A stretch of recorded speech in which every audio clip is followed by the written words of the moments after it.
Bismillah ar-Rahman ar-Rahim. Alhamdulillah. Wassalatu wassalamu ala Rasulillah wa ala alihi wa sahbihi wa man wala. I'd like to welcome everyone to Community Update number 19 on this Friday evening, where we go into our fourth weekend, believe it or not. I hope everyone's getting into a routine. This is now our fourth weekend on the lockdown, and we definitely will have a couple more, since the official date is set at April 30th. So we're now April 3rd. That's 27 more days at the bare minimum.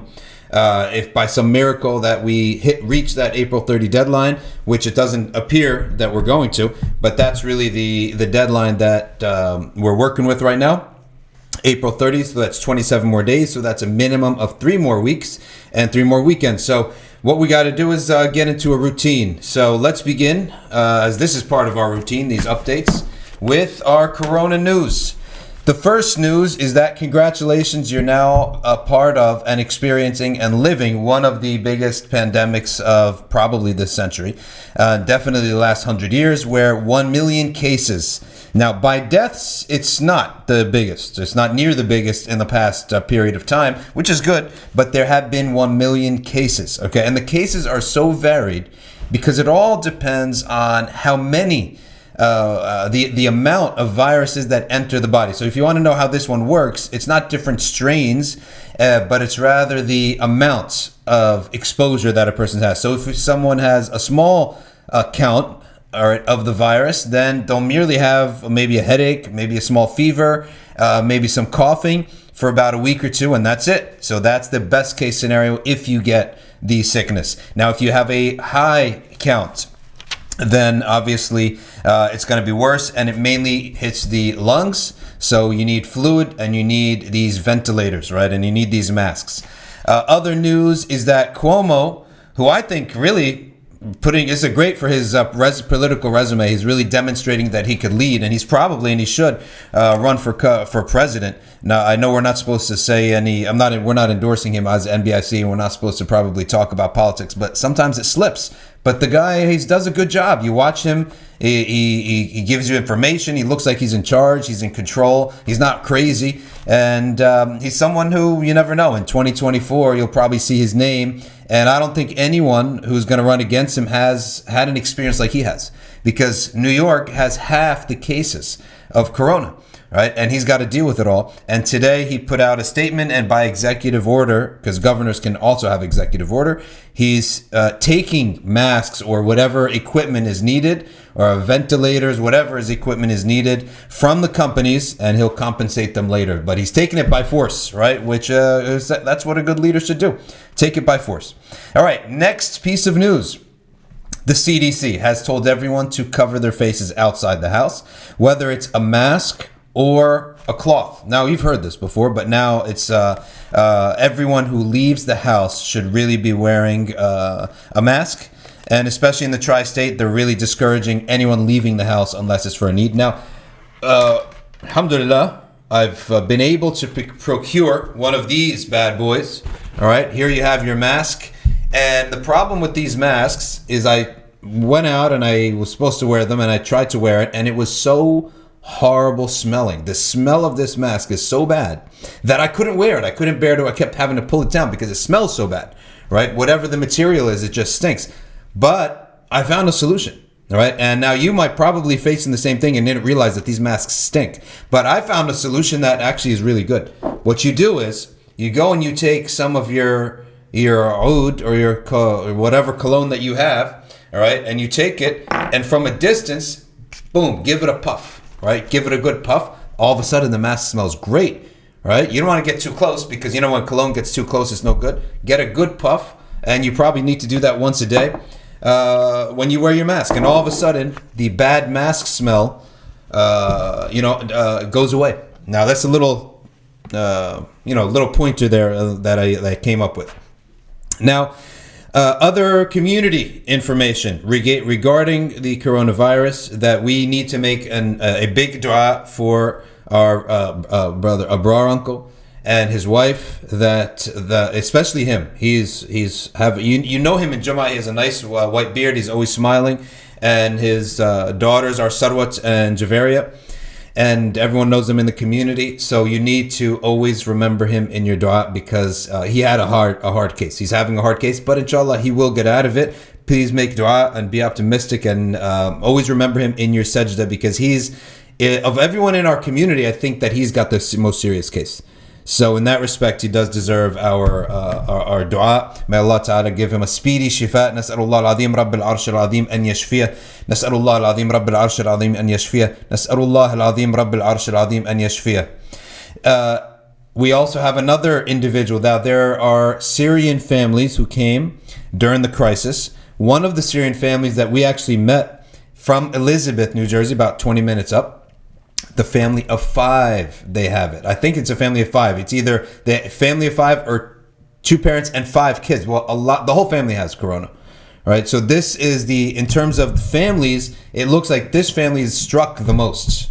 Okay. And so his name is Anwar Ibn Ghazal Abu Ja'far. His name is Anwar Abu Ja'far, and he's a Syrian refugee. His entire family has the coronavirus. So we should ask Allah Ta'ala, Nas'alullah al-azim Rabbil Arsh al-azim an yashfiyah. Nas'alullah al-azim Rabbil Arsh al-azim an yashfiyah. Nas'alullah al-azim Rabbil Arsh al-azim an yashfiyah. A third person who we should be making dua for is Sheikh Imam al-Binni's son. Everyone knows Imam al-Binni. He actually lives like a stone throw away from my house, down on Old George's Road, Route 130 area. And he's the Imam of the masjid that's probably equidistant from most of our homes to MBIC. Right down, I think it's 130, is what is it called? Lighthouse Mosque. All right, he's the Imam of Lighthouse Mosque. He used to be the Imam at Dar al-Arqam. Well, his son Ahmad al-Binni, please also remember him in your dua. So these are the community members related to coronavirus that you should keep in your mind. And don't underestimate the power of dua. And one of the signs of Iman is dua. All right, if you want to prove, and if you want to ask yourself, what is the state of my Iman? Don't just look at your rituals. Okay, look at your dua. Okay, rituals. The Jews do more rituals than us. They have so many rituals, it's unbelievable. Rituals is community thing. Like, you need to do it because it's part of the community. So don't just look at rituals. Look at your dua, the intensity and your feeling of need for Allah Ta'ala. Lastly, we now move to our Zoom related news. And of course, everyone is now involved in Zoom. And we did have our first dry run. Okay. Regarding with Zoom, Zoom, no one's benefiting from the coronavirus more than Zoom. But Zoom, you need to download Zoom if you don't have it, all right? You need to figure out how to use Zoom quickly, and anything that begins with the phrase, how do I? The answer to it is on YouTube, all right? How do I build a house? It's on YouTube.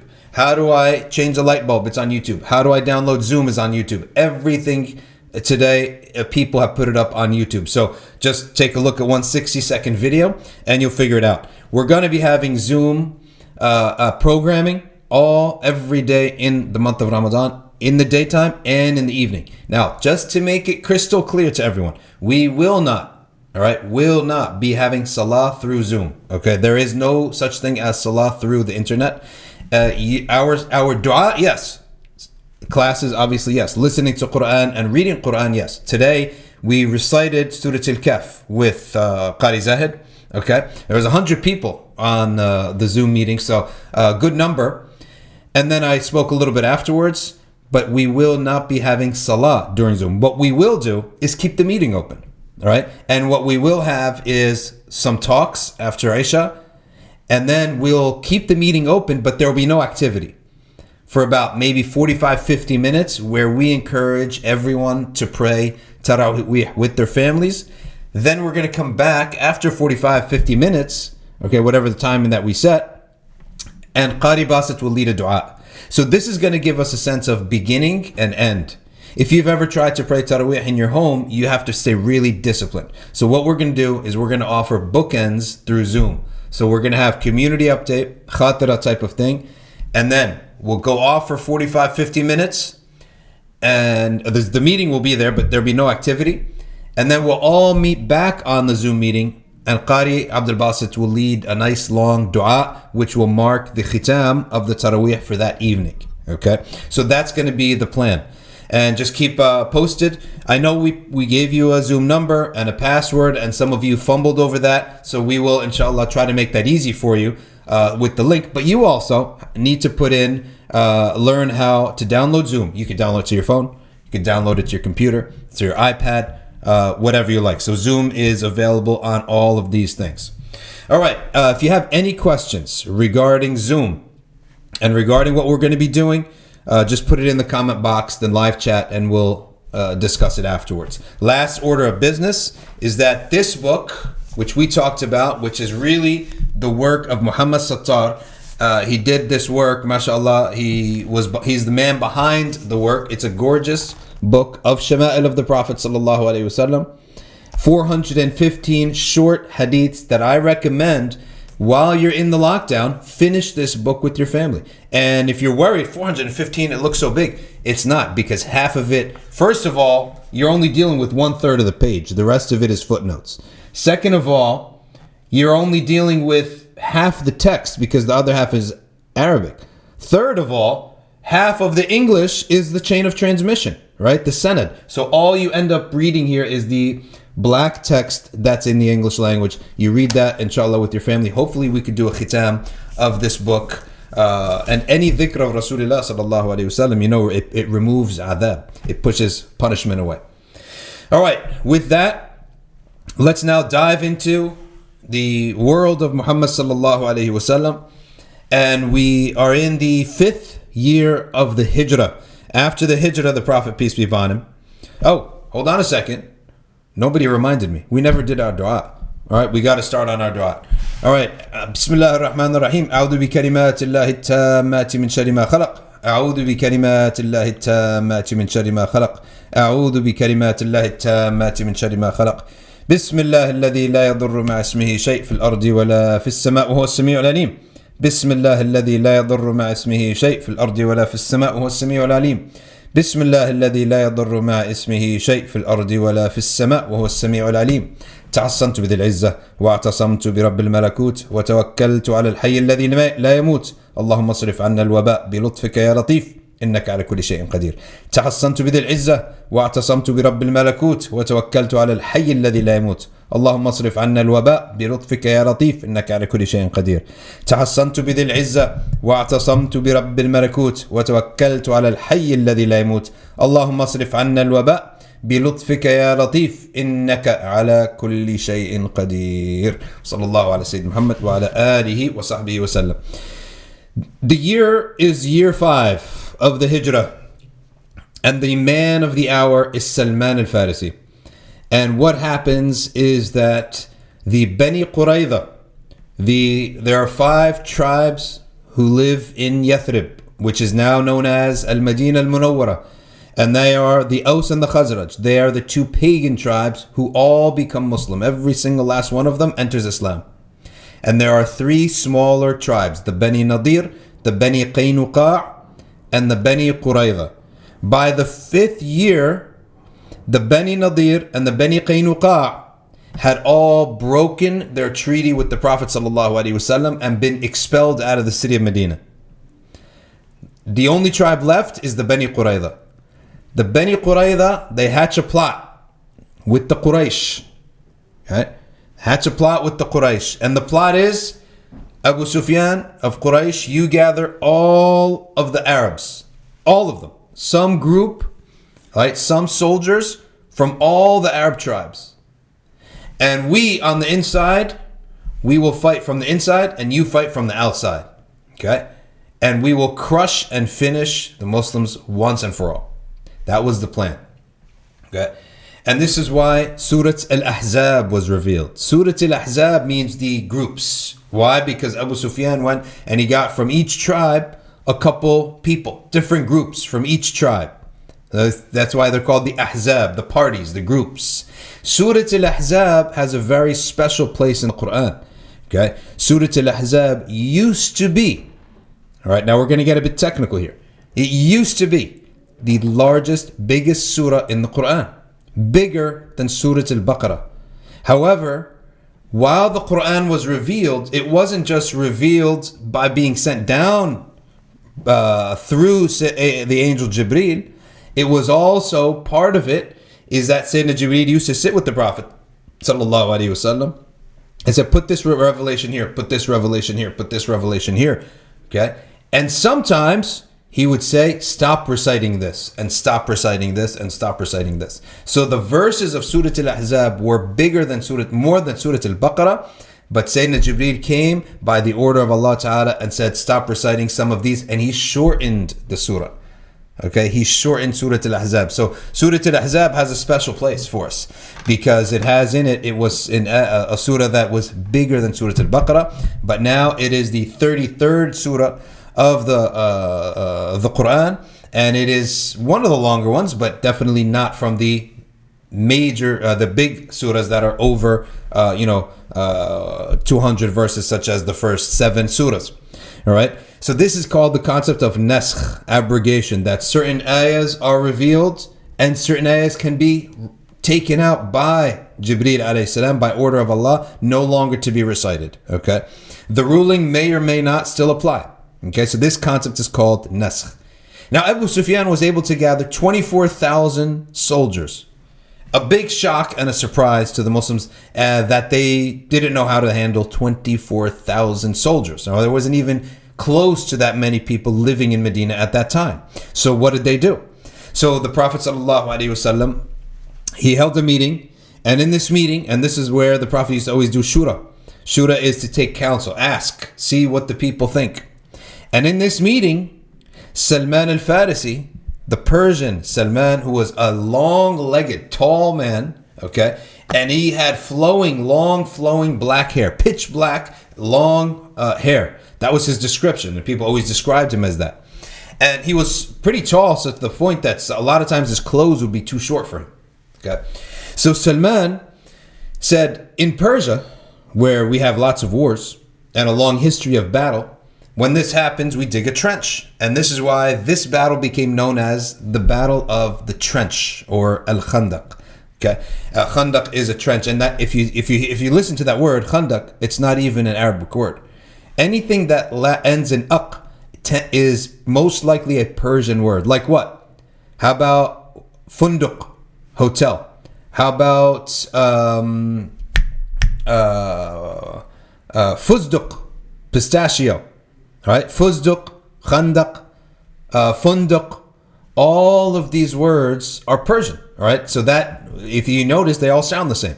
So this Persian technique, which is digging a trench, was what they started doing. Now, the city's big. The city wasn't small. And they had a lot of digging to do, and the troops are marching. So the Prophet would send scouts back and forth to go on their fastest horses, find out how far away they are, and come back. Okay? And they were digging this trench, and as they were digging, the Prophet ﷺ showed his leadership by lifting the morale of the people. Right? The leader doesn't just focus on what to do. The leader has to focus on morale. All right. How do the people feel? This is why it's so important to focus on how people feel.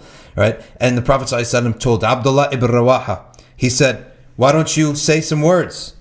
And so Abdullah ibn Rawaha, the great companion, he composed a poem. And they started to sing it like while they were working. And if you ever noticed, whenever people have to do hard work, right, a song is what keeps them going. Right. You see, you're doing hard work, and everyone together was singing, was uttering these verses. So one person would say a verse, everyone would say the verse, right? And so on and so forth. And that's how they kept working through unity. Some people call these work songs, right? And the Prophet ﷺ initiated and established a work song to keep the morale of the people going. Now, Salman was digging on an area, and he came upon, this is the famous story, he came upon a rock that he couldn't move. He kept hitting this rock, banging on the rock, couldn't move the rock in any way whatsoever, right? And finally, he had to call the Prophet. The Prophet saw no one's working on this area of the land, so what's happening? He calls over the Prophet ﷺ, comes, and he looks at it, and Salman just cannot break this rock. What they used to use is a pickaxe, which is an axe that ends with a point. You crick it, you hit it, and it cracks open, right, the rock. He couldn't do it. So the Prophet ﷺ came, and this is one of the miracles of the Messenger ﷺ, which the Sahaba report. Now, if you want to know, again, if you want to test what is the state of my iman, always look at two things. How much dua am I making, and how much do I believe in the mu'jizat of the anbiya? The mu'jizat. If you find your mind saying, well, is this really possible? What are my atheist friends going to say? What is this, that, and the other? That is a problem, right? Don't let your mind waver. Okay, mu'jizat is something so important to believe in. And that's why the test of faith of every people, right, is the mu'jizat of their people. That's why Sayyidina Isa was born. His whole existence is a mu'jiza, a miracle. So the Prophet ﷺ struck the stone with his pickaxe, and Salman al-Farisi narrates that he saw a bolt, a flare. Now, usually when metal hits stone, you get a flare anyway, right? So that's normal. But he said this flare came up, but it didn't stop. It kept growing and growing and growing until it lit the whole city of Medina. Okay? And then the Prophet proclaimed Allahu Akbar. And then he did it again and again. It came up, but this time the spark came up and went in a different direction. And the Prophet looked at it and said Allahu Akbar. And then he struck it a third time. And again it happened, and this time the spark went in an opposite direction. And so the Sahaba now are all gathered around because, number one, that's an issue. This rock is an issue. Number two, they're seeing these sparks going in all different directions. So at this point, the Prophet ﷺ stops, and the rock had broken into three parts. And he said, Allah has just promised us Syria. And He's promised us Rum, which is Byzantium. And He's promised us Sana'a, which is the capital of the south of Arabia. So south and east, Persia, and north, or Syria, Byzantium. And also it means west because Rum, Byzantians, Constantinople had also taken Egypt as a colony. So it also involved the west, which is west of Medina. So all four directions promise of victory. Now, if you notice, what's amazing about this is the Prophet ﷺ, at this moment in time, Medina itself is not secure. So where do you get, who would have thought ever of conquest?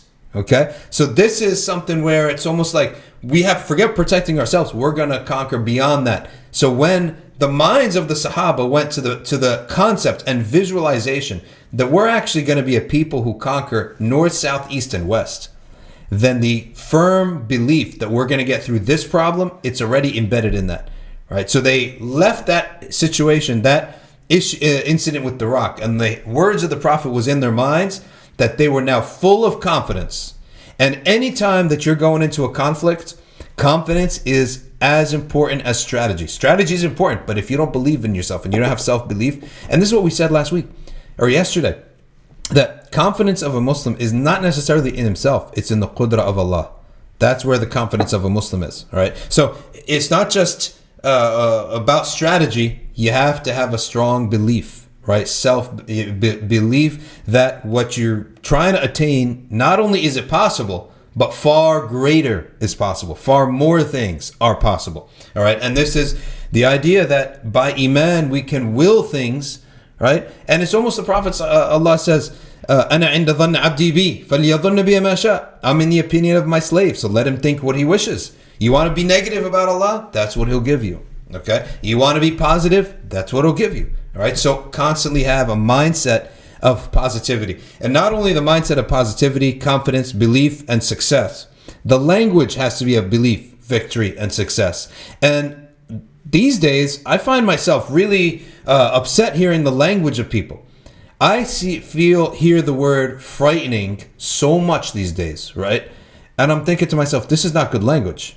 All right. Now, be careful. There's always a difference between preparation and confidence, right? Or preparation and mentality or emotion or belief. When you're in the world of preparedness and preparation, you have to think of everything. Nothing is absurd. Nothing is too absurd when you're preparing, right?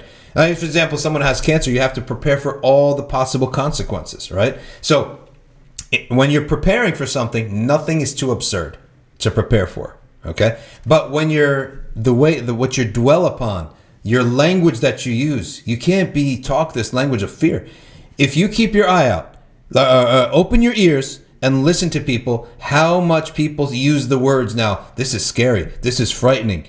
SubhanAllah, what if this becomes a self-fulfilling prophecy? What if you keep saying that until what you're afraid of keeps growing, right? And that's the problem.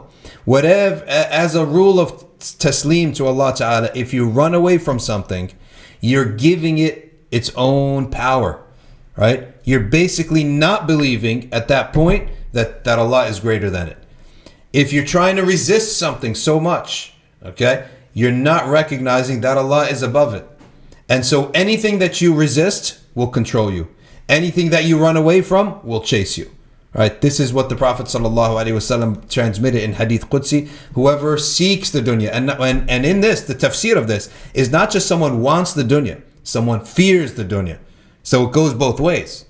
Right? It's not just about wanting the dunya. In this Hadith Qudsi, Prophet ﷺ said, whoever prefers the dunya over Allah, then at that point Allah says, "O dunya, take him as your slave."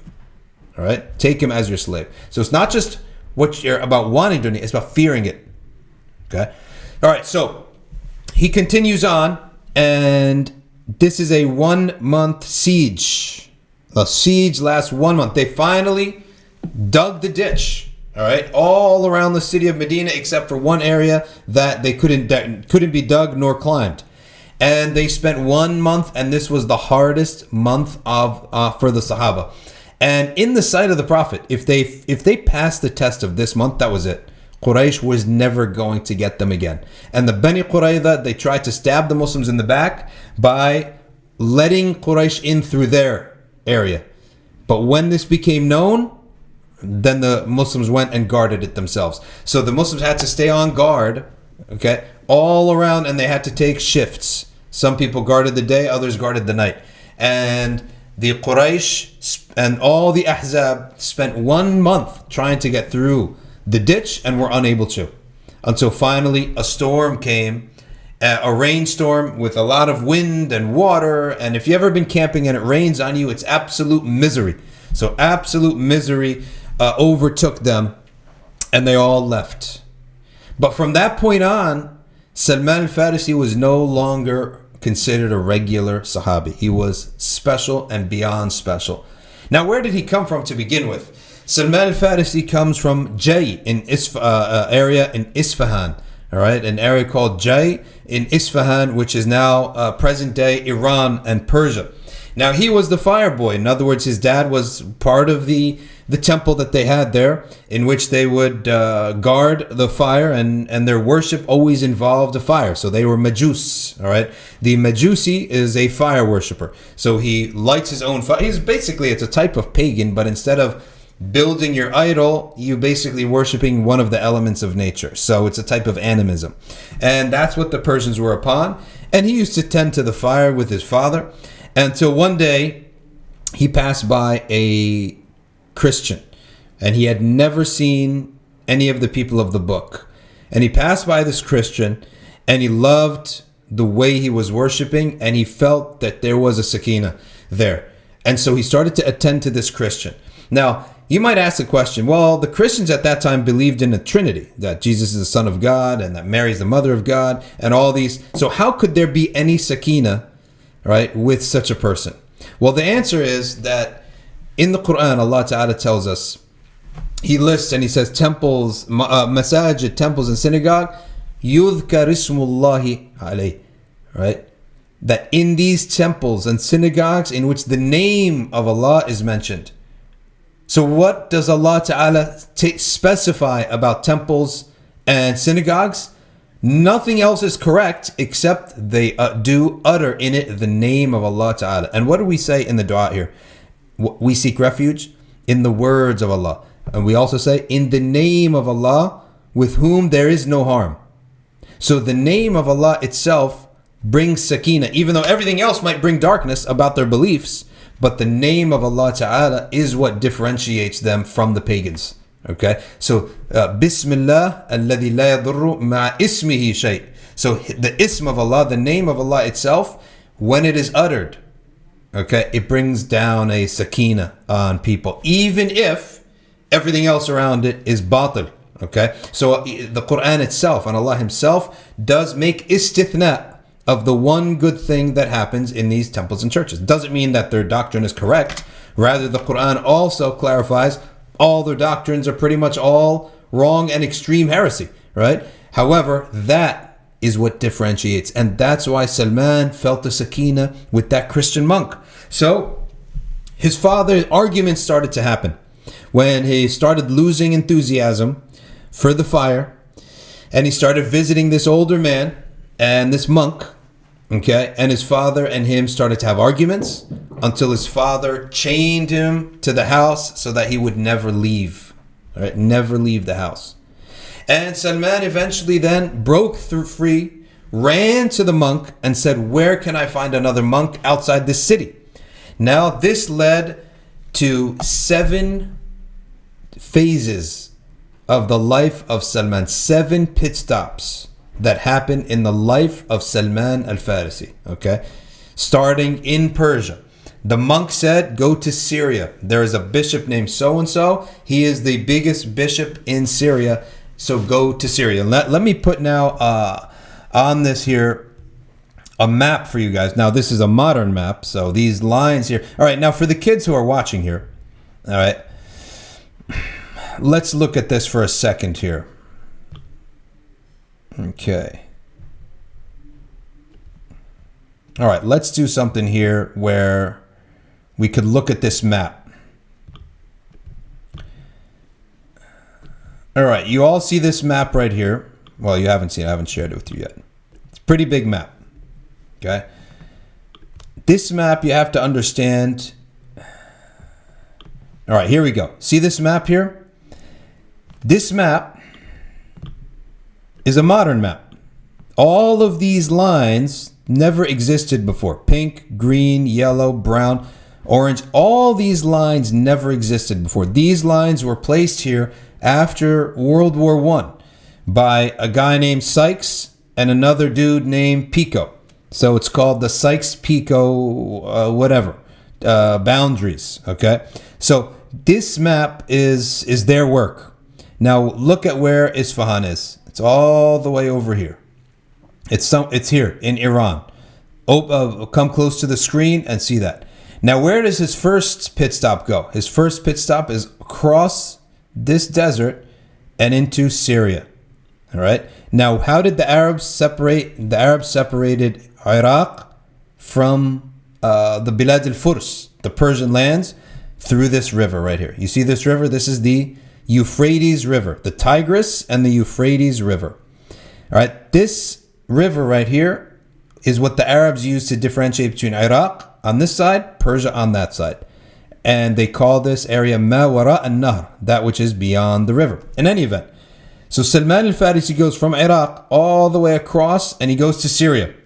And he lives there with 2 bishops. The first bishop, he said, was very knowledgeable, very charismatic, had a big following, but himself was not pious, right?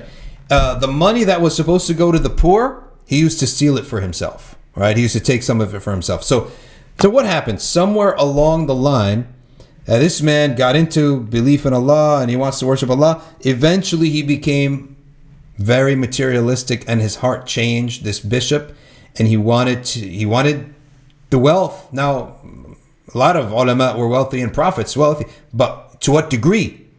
Did he control it? No, he failed to control his love of wealth, so he stole from the charity of the poor.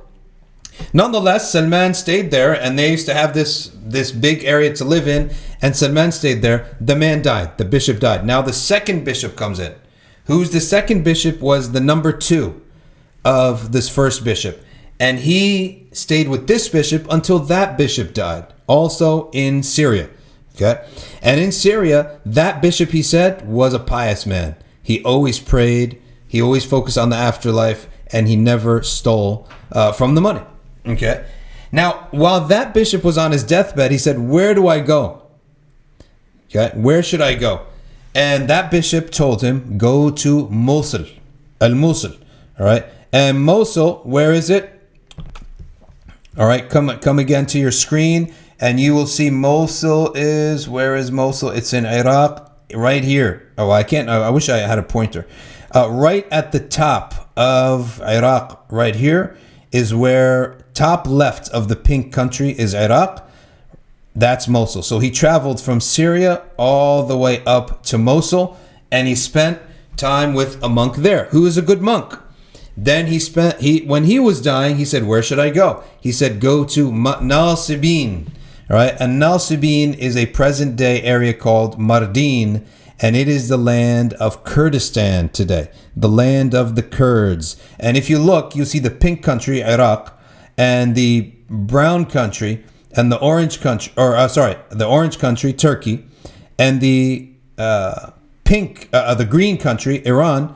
They all meet, all right, and that area where they meet is where Kurdistan is, all right. It's the land of the Kurds, all right. If I'm not mistaken, that's where it's not mentioned on the map, but the Mardin is the area of where the Kurds live, and it's where Iraq and Turkey meet. Okay, and if you know today, the Kurds also want their freedom, and they want to leave Turkey. All right, so that's the land of Nasibin. So that was the fourth pit stop. The fifth pit stop, he told him, is Constantinople. All right, which we now know as Istanbul. So if you look at your map right here, this orange country of Turkey, go west, keep going all the way until you see Istanbul, right under Bulgaria. Right under Bulgaria is Istanbul. Now, Istanbul used to be known as Constantinople, which used to be known as New Rome. Okay, and there he spent time with a monk there, and that monk was a very pious man. Now, when he died, he said, where should I go? He said, I don't think there is on the earth any other place to go. However, the time is near for the last messenger to be sent. And that last messenger will be sent from the land of Arabia, and in a city that has palm trees. So he traveled again. Look how many times he's traveled. He's traveled now. This time he traveled southeast all the way down to Arabia.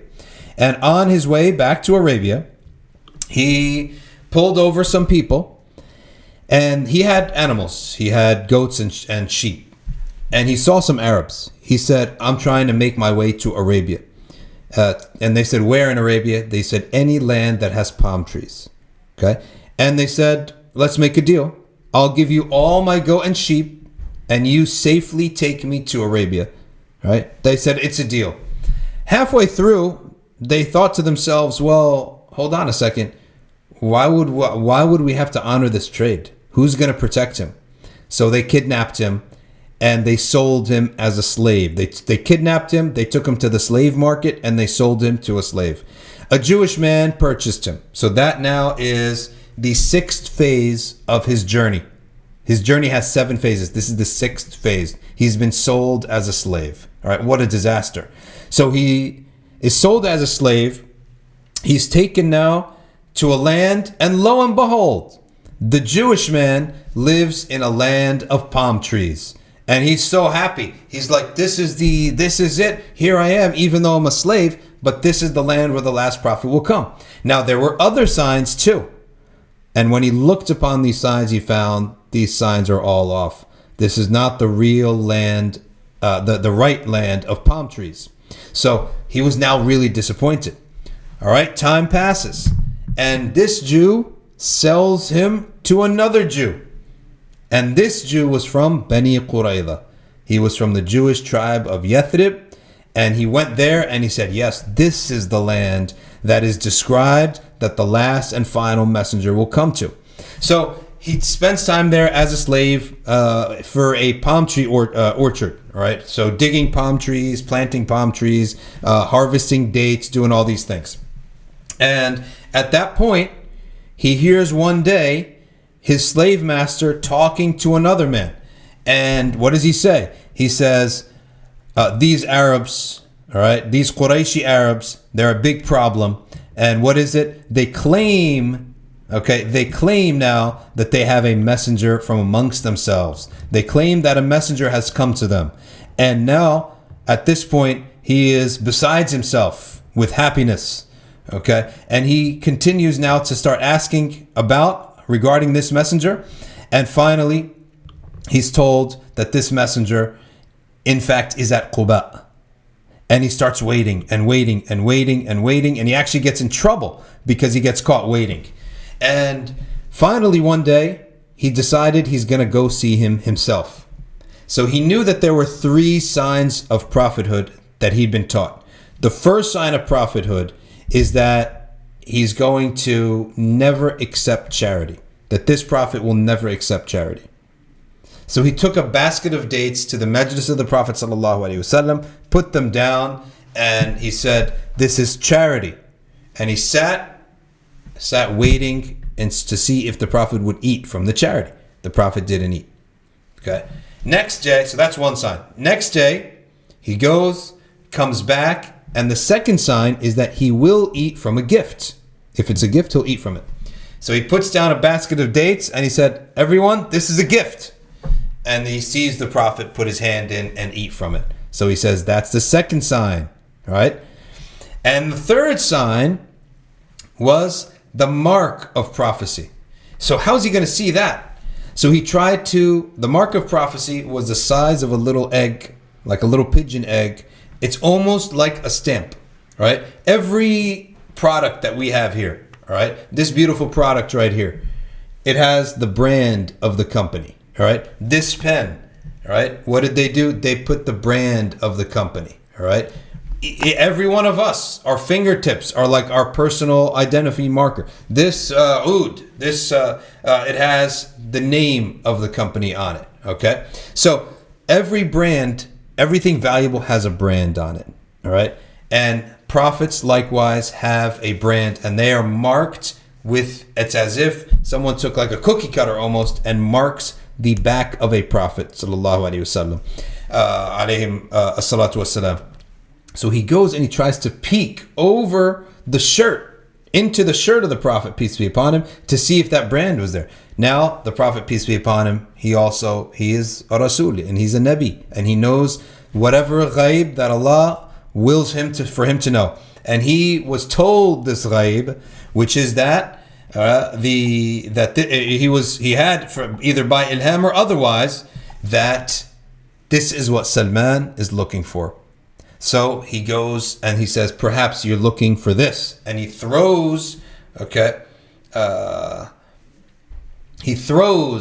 his cloth back, and Salman al-Farisi is able to see the mark of nubuwwah or prophecy. So Salman at that point entered into Islam and took his shahada and wept that finally, after all of his work, all right, after all this effort, he finally is able to see the last prophet, and this is the final one. Everyone was temporary. Every monk that he met was temporary. So he became an ardent and effortful attendee of the masjid and attended everything. However, he couldn't attend Badr or Uhud. He was unable to attend the battles of Badr and Uhud simply because of being a slave. So he complained to the Prophet, peace be upon him. And when he complained to the Prophet said, go negotiate a deal that we can buy you back, right? And he went and he said to his slave master, he said, what can I do for you to buy me back? So I can buy out my freedom. He said, 300 more date palm trees. 300 date palm trees. If you can get me 300 date palm trees, you're free.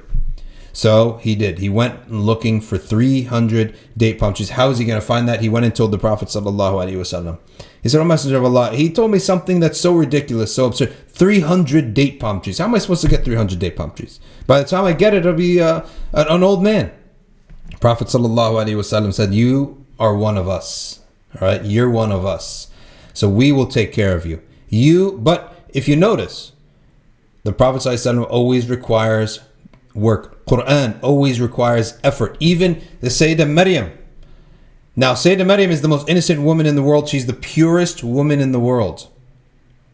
She's about to have the most miraculous birth in the world. She's been expelled by her tribe. She's been called all sorts of names. If there's any woman on the face of the earth at any moment who deserves to be served. It's Maryam at the moment of her birth. But what happens is that Allah subhanahu wa ta'ala, after her birth, when she was hungry, Allah ta'ala gave her a miracle. That the tree that she was leaning against and sitting under had no food. It had no dates in it. But by miracle, Allah would send down the dates. However, He won't simply send them down. He demanded of her some work. And He said, Maryam, shake the tree. Okay, completely symbolic. Just like Sayyidina Musa. The ocean is going to rise and separate. The Red Sea is going to split. However, you have to do some work. Strike the sea. So likewise, the Prophet ﷺ, he told Salman, we will take care of the 300 date palms, but you dig the holes. So Salman went back, digging 300 holes until the Prophet ﷺ and all the Sahaba gathered, paid money, purchased, and gathered 300 little date palms from the donations of the companions. And the companions therefore went with him, and Sayyidina Umar ibn al-Khattab would place the date palms, would place the date palms, and the Prophet ﷺ placed some of the date palms, right?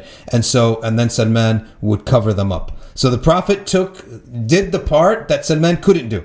Salman couldn't come up with the money. He couldn't come up with 300 date palms, but he did have the power to dig. So this is part of our ethic. Even if you are the most worthy and deserving person, you have to put in some work if you expect a result, right? And it's not out of meanness. It's out of benefit. There's a joy and a value of something if you work for it. There's no value for something when you don't work for it. All right. So this is what Prophet sallallahu alaihi wasallam was. From the lessons that he taught was that we have to put in effort. All right. No matter what we do. Now, Salman was wise and beloved, so much so that when he came into Islam, he had learned certain wisdoms from the time that he spent with those 5 monks. Remember, he spent time with 5 monks, and then he was a slave to 2 different people. That's 7 phases of his life. And in this time, he learned balance. One of the things he learned in worship was balance. So when he got in, some of the younger Sahaba, like Abdullah ibn Amr ibn al-As, they were so worshipful, right? But Salman said, no, I've done this before. I've been a worshiper. Right? I've been with so many people. You have to be balanced. So he was, in fact, even though he was later in Islam than all of them, he had wisdom, and he was able to help temper the companions, the young companions, in their ibadah. Salman went on to live in the time of Abu Bakr and Umar and Uthman, and we mentioned last time the city of Kufa. There was a city of Kufa, and Salman al-Farisi was one of the people who helped identify the location, and him and Sa'd ibn Abi Waqqas discovered and identified the city of Kufa, where the Muslim garrison town was in Iraq. All right, let's stop here and let's see what we have on the live chat. All right, if anyone wants to talk, want anything to say, please feel free and go ahead to do that now, and bring up anything that you want to discuss in the live chat, and we can discuss it and we can talk about it.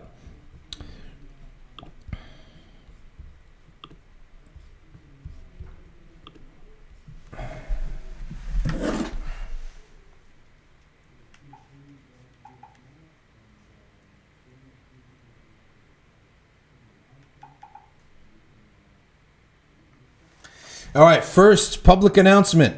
CelebrateMercy.com is now giving the community a coupon code. It is NBIC5. Today's coupon code to purchase this book, to purchase this book, Shama'il of Tirmidhi, all right, is now NBIC5. That's the coupon code at CelebrateMercy.com. All right. So our first question comes in. Uzlam Yurtas, can you please give us your daily plan, if it is okay? Yes, it's okay. So the first daily plan is that there will be Quran recited during the day. Time and details to forthcoming.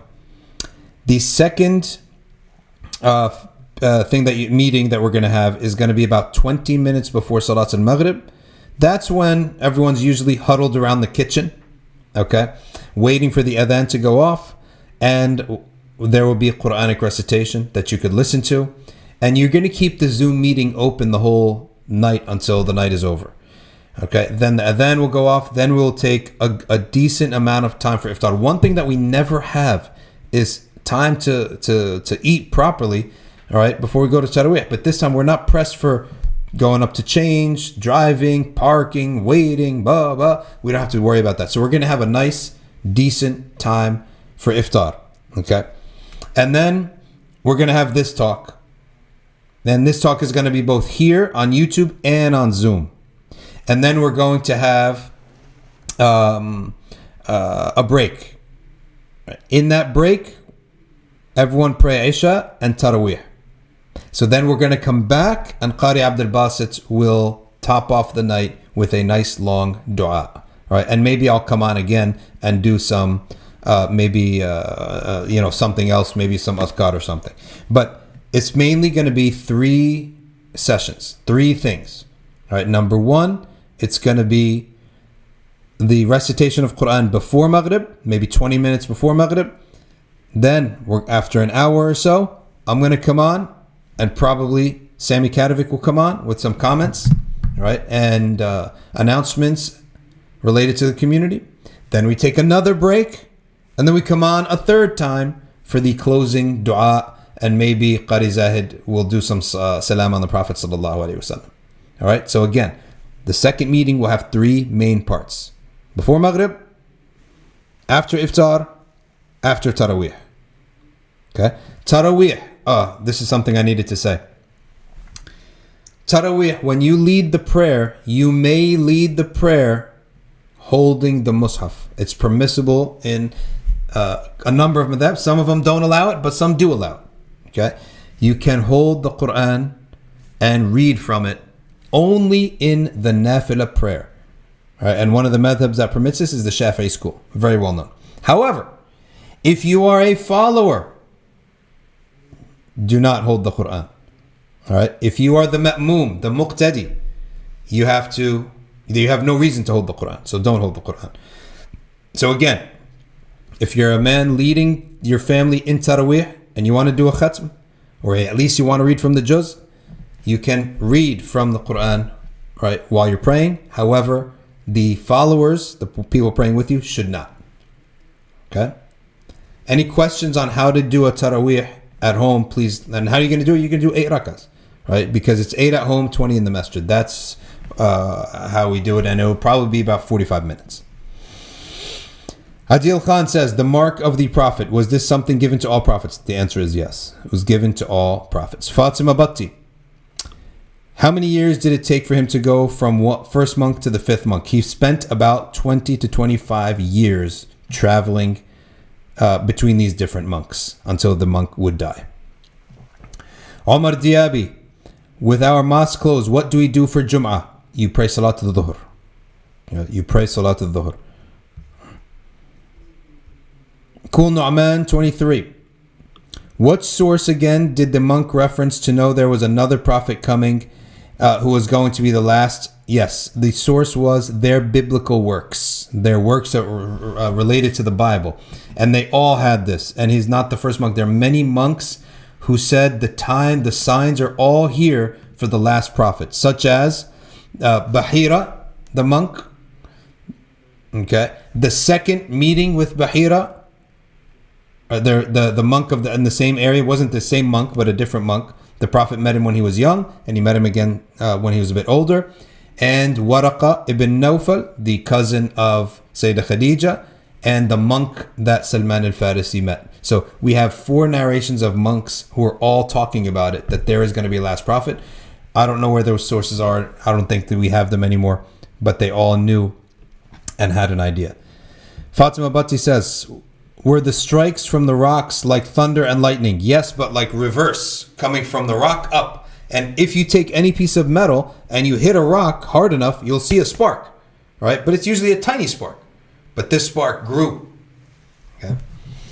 Fatima Bhatti says, Also, are there any other details you can tell us about the Prophet ﷺ's birthmark? Yes, that it was a raised, the shape like an oval, all right, the size of a pigeon egg, and it was raised. So it's as if it was a cookie cutter, had been pressed against his back, and it was between the two shoulder blades. Waj Hussein says, Assalamu alaikum, subhanAllah, in the story, the donation of the 300 trees also shows the formation of a strong, resourceful community by the Prophet ﷺ very early in the formative years of Medina. That's exactly it, that these were people who took care of each other. And we also have to take care of each other, and that's why one of these initiatives that we're doing that's very important, anytime, tomorrow, between 9 and 12, you can come out to the MBIC parking lot and place any dry goods, non-perishable, things that would not rot. Anything that would not rot, you can come and drop it off at the masjid, and there will be a table there, and the brothers will take it back.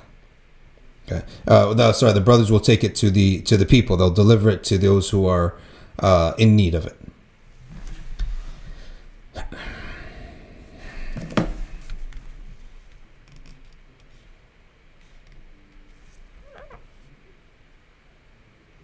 All right, here's another deal. Tariq El-Masidi, he's a deal maker. Listen to this. On celebratemercy.com or .org, if you purchase the Hijrah book, it's a book by Sheikh Abdullah Al-Qadi and a photographic journey through the Hijrah. If you buy them as a bundle, I'm telling you, we're the home shopping network now. If you buy them as a bundle, Shama'il plus Hijrah, you save $40. All right? Save $40 if you get the bundle together. Shama'il plus Hijrah book by Abdullah Al-Qadi together, you save $40. So here we are with all sorts of deals that you can get, and now that we're home, you can read these books. All right, we'll take one more comment, if there's any, and we'll stop for our evening for tonight.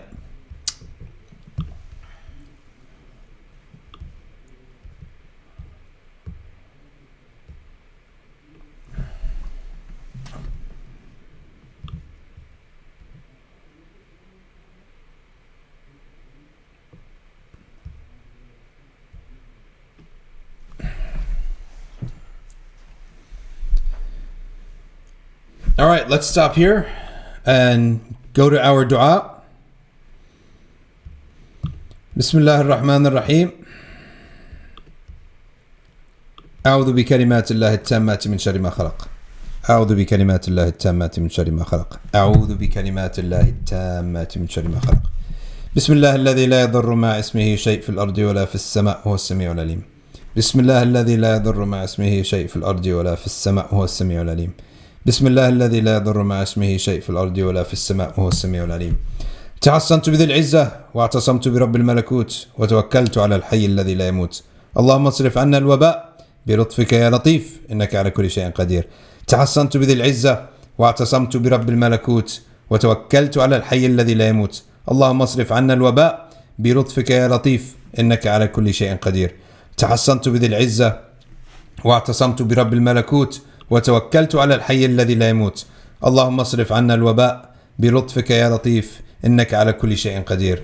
وصلى الله على سيدنا محمد وعلى آله وصحبه وسلم. سبحان ربك رب العزة عما يصفون وسلام على المرسلين والحمد لله رب العالمين.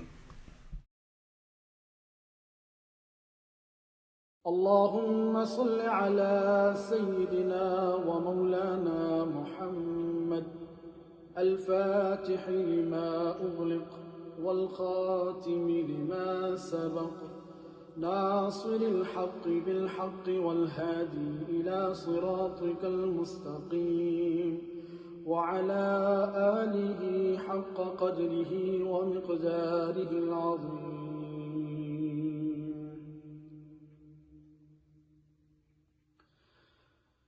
الصبح بدا من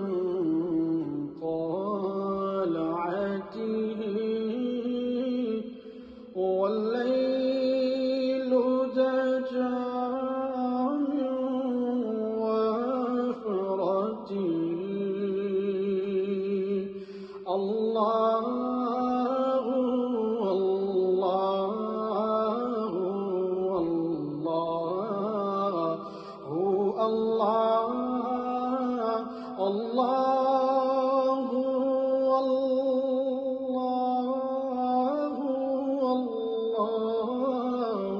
الله سعتي شجر نطق الحجر شق القمر بإشارته الله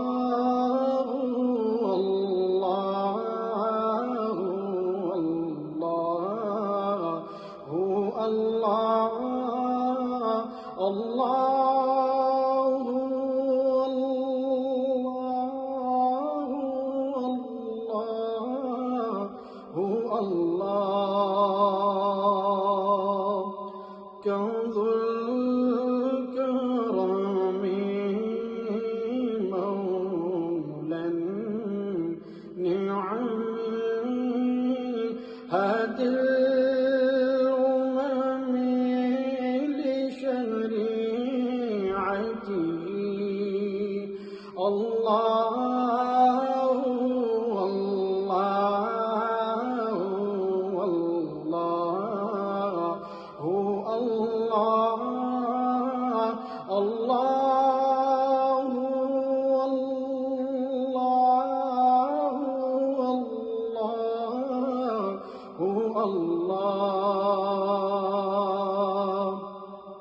أزكى النسب على الحسب كل العرب في خدمته الله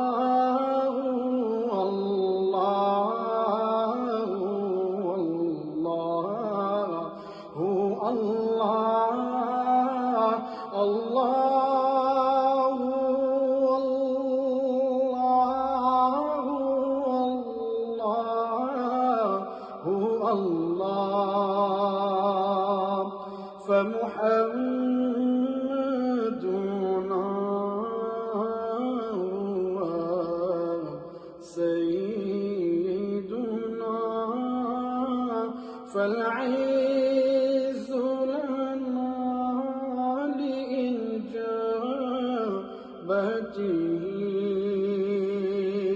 الله